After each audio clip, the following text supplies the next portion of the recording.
Hi అండి, ఈరోజు restaurant style methi chaman వండుకుందాము.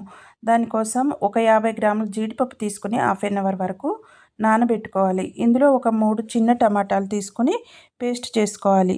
నానబెట్టుకున్నటువంటి జీడిపప్పులు ఇంకా టమాటాలు పేస్ట్ చేసుకోవాలి. మూకుడు పెట్టుకొని ఆయిల్ వేసుకుని, కొద్దిగా ఆయిల్ ఎక్కువే పడుతుంది. 1 స్పూన్ ఆవాలు, 1 స్పూన్ జీలకర్ర, 1 స్పూన్ సోంపు వేసుకోవాలి. 1 కప్పు అవి వేగిన తర్వాత 1 కప్పు వరకు ఉల్లిపాయలు కూడా వేసుకొని దోరగా వేయించుకోవాలి. కలర్ మారే వరకు ఉల్లిపాయల్ని వేయించుకోవాలి. ఇదిగో చూడండి, ఈ విధంగా కలుపుతూ ఉండాలి. ఇవి కలర్ మారిన తర్వాత 2 పచ్చిమిర్చి చీలికలు, 1 రెబ్బ కరివేపాకు కూడా వేసుకొని వేయించుకోవాలి.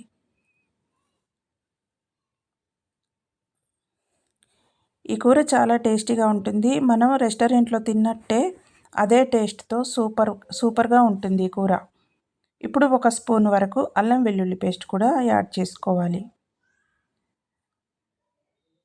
అల్లం వెల్లుల్లి వేగేలాగా ఈ విధంగా కలుపుకున్న తర్వాత 1.5 కప్పు వరకు మెంతి కూర వేసుకోవాలి. మెంతి కూరను నూనెలో బాగా వేగనివ్వాలి, లేదంటే కూర చేదులాగా అవుతుంది. మెంతికూర కదా, కొంచెం ముదిరిన ఆకు కన్నా లేతది వేసుకుంటే ఇంకా బాగుంటుంది. చేదు అసలు రాదు. ఇది కొంచెం ముదురు కదా, చేదు పోయేలాగా బాగా వేయించుకోవాలి.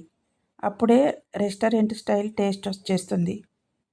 చూసారు కదా, ఈ విధంగా నూనె తేరుకునేలాగా చేసుకోవాలి. ఇప్పుడు జీడిపప్పు టమాటా పేస్ట్ చేసుకున్నాం కదా, ఆ పేస్ట్ కూడా వేసుకోవాలి.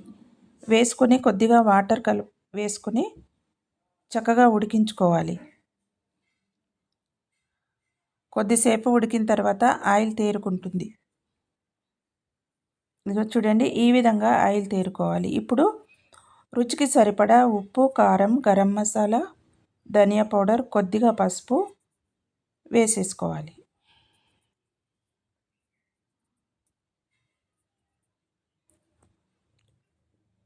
ఇది కంప్లీట్గా రెస్టారెంట్ స్టైల్ టేస్ట్తో చాలా బాగుంటుంది. పిల్లలు, పెద్దవాళ్ళు ఎంతో ఇష్టంగా తింటారు. ఇప్పుడు చక్కగా ఉడికిపోయింది కదా, పన్నీర్ కూడా వేసేసుకోవాలి. పన్నీర్ వేసిన తర్వాత ఒక 2-3 నిమిషాల వరకు ఉడికించుకోవాలి. బాగా కలిసేలాగా కలుపుతూ ఉప్పు, కారము, మసాలా పన్నీర్ ముక్కలకు పట్టేలాగా ఒక 2 మినిట్స్ వరకు ఉడికించుకుంటే సరిపోతుంది.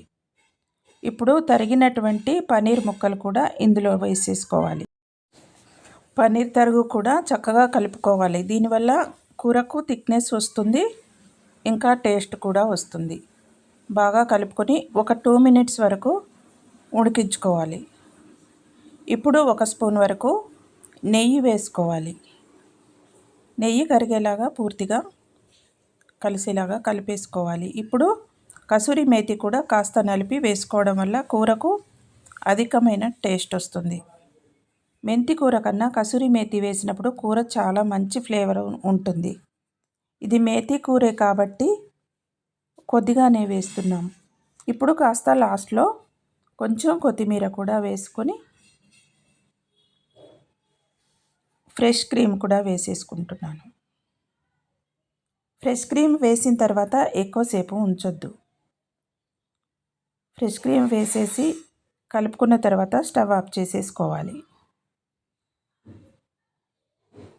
ఇది చపాతీ ఇంకా రైస్లోకి సూపర్ టేస్ట్తో చాలా బాగుంటుంది. ఇంట్లోనే ఈ విధంగా చేసుకుంటుంటే ఇంకా రెస్టారెంట్కి వెళ్ళాల్సిన అవసరమే ఉండదు. ఎంతో రుచికరమైనటువంటి మేతి చెమన్ మీరు కూడా తయారు చేసుకోండి. ఎలా వచ్చిందో చెప్పండి, చాలా బాగుంటుంది.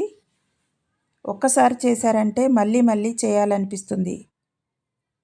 చూసారు కదా, ఇంకా ఎక్కువసేపు ఉడకక్కర్లేదు. కొద్దిగా వేడైతే చాలు. ఇంకా సర్వింగ్ బౌల్లోకి తీసేసుకొని వడ్డించుకోవడమే. ఎలా అనిపించింది మీకు ఈ వీడియో నచ్చితే లైక్ చేయండి, షేర్ చేయండి, సబ్స్క్రైబ్ చేయండి.